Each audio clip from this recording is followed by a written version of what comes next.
जन्माष्टमी के बाद छठी मनाई गई है, तो क्या कहना है सबसे पहले? हाँ, आप सभी को भगवान का जन्मोत्सव हुआ कृष्ण जन्माष्टमी के दिन, उसकी शुभकामनाएं। उसके बाद जो सूरज पूजन या छठी पूजन का जो महत्व है वो है कि मतलब समाज के सामने प्रकटीकरण करना, मतलब समाज के सामने कान्हा जी का परिचय कराया गया कि आज भगवान जी का जन्म है, यशोदा मैया का मुंह झूठन कराया गया।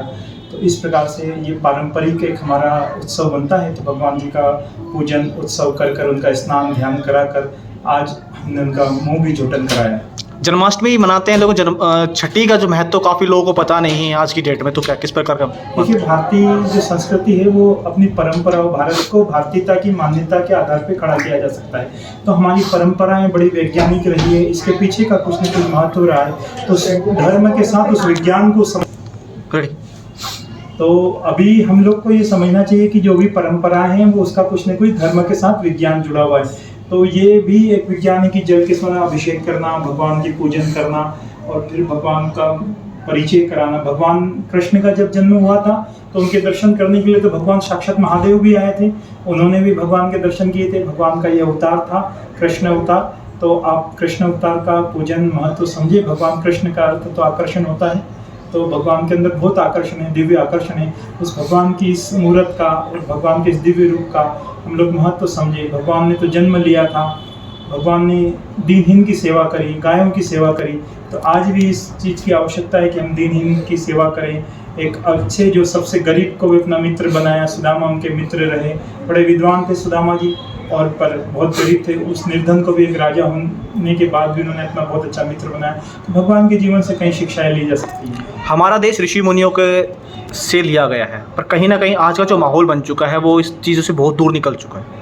तो उन सब चीज़ों को वापस लाने के लिए क्या युवाओं को हम ऐसा तैयार करें कि जो संस्कृति हमारी लुप्त हो चुकी है उसको फिर से वापस ला जाए? देखिए, समाज ऊर्ध्वगति में चलता है, सीधी सरल रेखा में समाज नहीं चलता है। कभी किसी संस्कृति का उत्थान होता है तो कभी किसी संस्कृति का पतन होता है। तो समाज में दोनों प्रकार की गतियां हैं। सीधी सरल रेखा तो मतलब जिसको हम लोग बोलते हैं कि जब किसी का ईसीजी कराया जाता है, जब यदि वो सीधी सरल रेखा आती तो इसका मतलब वो डेड हो गया। तो परिवर्तन होना आवश्यक है, कभी उत्थान होगा कभी परिवर्तन होगा। पर यदि हम युवाओं को एक केंद्र में एक लाइन पर लाने का प्रयास करें तो भगवान के कृष्ण का वो दिव्य चिंतन हमें करना पड़ेगा कि भगवान तो वंशीधर है, तो चक्रधारी भी है। समाज में जब जब कोई त्रुटियां हुई, गलतियां हुई, भगवान कृष्ण तो ऐसे जिन्होंने 99 गलतियां भी माफ़ कर दी, पर 99 गलती के बाद भी यदि कोई फिर गलती करता है तो हमें सुदर्शन चक्र उठा लेना चाहिए, उस गलती का प्रतिकार करना चाहिए। समाज में गलतियों का प्रतिकार करने का साहस जिस दिन हमें आ जाएगा, हम उस दिन कृष्ण के सच्चे सेवक हो जाएंगे। कहते हैं आज देश में लोगों का मानना है कि विज्ञान आगे बढ़ चुका है, सब कुछ विज्ञान के कारण है। लेकिन अगर विज्ञान की बात की जाए तो विज्ञान हमारे वेदों से लिया गया, चारों वेद में विज्ञान है, वेदों में विज्ञान भी नहीं है। हाँ बिल्कुल, भारतीय संस्कृति और भारतीय धर्म ग्रंथ जो है विज्ञान आधारित है। हम लोगों ने तो जितने भी कैलकुलेशन आज के ज्योतिष वैज्ञानिक सब बता रहे हैं, ये हमारे धर्म ग्रंथों में लिखा हुआ है। तो हम जब वेदों का अध्ययन करते हैं तो उसकी पहली लाइन जो आती है वेद की, मनुर्भव, मनुष्य जन्म यदि हमें मिला है तो हम मनुष्यता को प्राप्त करें। और हमारे गुरु ने तो हमें सिखाया कि मनुष्य तो भटका हुआ देवता है, तो हम अपने देवत्व को जागरण करें। हम जिस दिन हमारे अंदर का देवत्व जागरण हो जाएगा, ये धरती स्वर्ग बन जाएगी। इसलिए हम अपने अंदर के जो दुर्गुण हैं उसको बाहर निकालें और कुछ जो समाज में व्याप्त सद्गुण हैं उन सद्गुणों को लेने का निरंतर प्रयास करता रहें। इसी में जीवन की सार्थकता मुझे दिखाई देती है। आज कृष्ण छठी मना रहे हैं हम, जन्म कृष्ण की गौ माता कहते थे एक तरह से, पर आज जो गौ माता का हाल हम रोड पर देखते हैं जिस प्रकार एक दयनीय दृश्य बन चुकी है। हाँ, निश्चित रूप से आपने सही कहा कि गायों की स्थिति बहुत दयनीय है। हमारे किसी समय में आज तो हमारे पास केवल 36 प्रकार के गोवंश भारत में बचे हुए हैं। निरंतर गौ हत्याएं हो रही है, किसी न किसी प्रकार से उसको डायरेक्ट कहें या इनडायरेक्ट रहें, गायें कत्ल खानों तक जा रही है। तो इसको रोकने के लिए हमें प्रयास करना होगा। कुछ सरकारें सजग हुई है, तो केंद्र सरकार से हम लगातार ये मांग करते आ रहे हैं कि गौ माता राष्ट्र माता बने। जिस दिन गौ माता को राष्ट्र माता का दर्जा दे दिया जाएगा तो हमारी वो प्यारी गौ माता कत्ल खानों से जाने से बच जाएगी। और जिस दिन वो स्वार्थी लोग जो केवल दूध के लिए गायों को पालते हैं और दूध पीने के बाद उसको सड़कों पे पॉलीथीन और कचरा खाने के लिए मजबूर कर देते हैं। वो स्वार्थी लोग जिस दिन उस गाय का महत्व समझाएंगे, समझ जाएंगे, गोबर गौमूत्र का महत्व समझ जाएंगे, उस दिन निश्चित रूप से गौ का संरक्षण हो जाएगा। और अपने जीवन में, नित्य दैनिक जीवन में आप लोग भी उपयोग करें। आप लोग मीडिया के इतने अच्छे बंधु हैं, मीडिया के माध्यम से आप लोग ये संदेश देश को, समाज को, राष्ट्र को, प्रदेश को दें कि गाय का विज्ञान जो है वो बहुत ताकतवर है।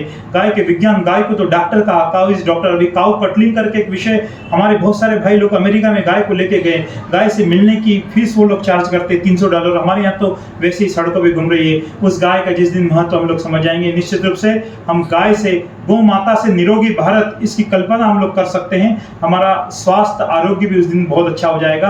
तो गाय के महत्व को समझें। और योगी राज भगवान श्री कृष्ण की मंदिर में हम लोग यहाँ बैठे हुए, तो भगवान ने तो गायों की जीवन भर सेवा करी है। तो उस भगवान के जीवन से भी हम लोग संदेश लें कि जब तो साक्षात योगेश्वर परमपिता परमेश्वर जिसके पीछे पीछे भागता रहा, भगवान गाय के आगे नहीं है। भगवान ने खुद ने कहा, ये बड़ा अच्छा दिव्य बात आपको मैं बता रहा हूँ, भगवान गाय के पीछे है। भगवान ने स्वयं ये कहा, मैं गाय से आगे नहीं हूँ, मैं गाय के पीछे हूँ। तो गैयन की सेवा करने के लिए तो गाल बन गए नंदलाल। तो आप भी उस नंदलाल की तरह गायों की सेवा करें और समाज में निरंतर संदेश देते रहें। भारतीय नस्ल की देशी गाय का संरक्षण हो, इसी भाव से आप लोग समाज को जागृत करते रहें। एक तरफ गौ को माता का दर्जा दिया जाता है, लेकिन जिस प्रकार गौ का दूध निकाल के रोड पे छोड़ देते हैं, गौशाला तक प्रॉपरली बात नहीं पहुंच पाती। गौशाला का हत्या, गौ हत्या इतनी दिन पर बढ़ती जा रही है। हाँ, निश्चित रूप से बिल्कुल ये दोहरा चरित्र समाज में स्वीकार नहीं किया जाएगा। आप गाय को माता कहें और दूध भैंस का पिएं, गाय को माता कहें और घर पर जर्सी गाय का दूध पिएं, पॉलीथीन का दूध पिएं। इस प्रकार की कथनी और करनी में भिन्नता समाज में नहीं चलनी चाहिए। और हमारी तो जो संस्कृति है, मनसा वाचसा कर्मणा, मन, वचन और कर्म से हम लोग एक हों, वही भारतीय व्यक्ति है और वही सनातन धर्मी है, वही हिंदू व्यक्ति है जिसने मन से, वचन से, कर्म से एक हो। मेरी वाणी में और मेरी कथनी में फर्क ना हो, ऐसा ही भारतीय संस्कृति हमें सिखाती है। जो मैंने कहा वो मैं मानूं भी। यदि मैंने गाय को माता कहा है तो मैं इसकी पुत्र जैसी सेवा कर सकूं, ऐसे भाव हमारे अंदर जिस दिन आ जाएंगे उस दिन गौ संरक्षित हो जाएगी। तो क्या कहना है आज लोगों के लिए कि गौ का संरक्षण जरूरी है? देखिए, गौ संरक्षण के लिए सबसे पहले तो सरकार की तरफ से जो कदम उठाया जाना चाहिए वो है कि गौ माता को राष्ट्रमाता का दर्जा मिले।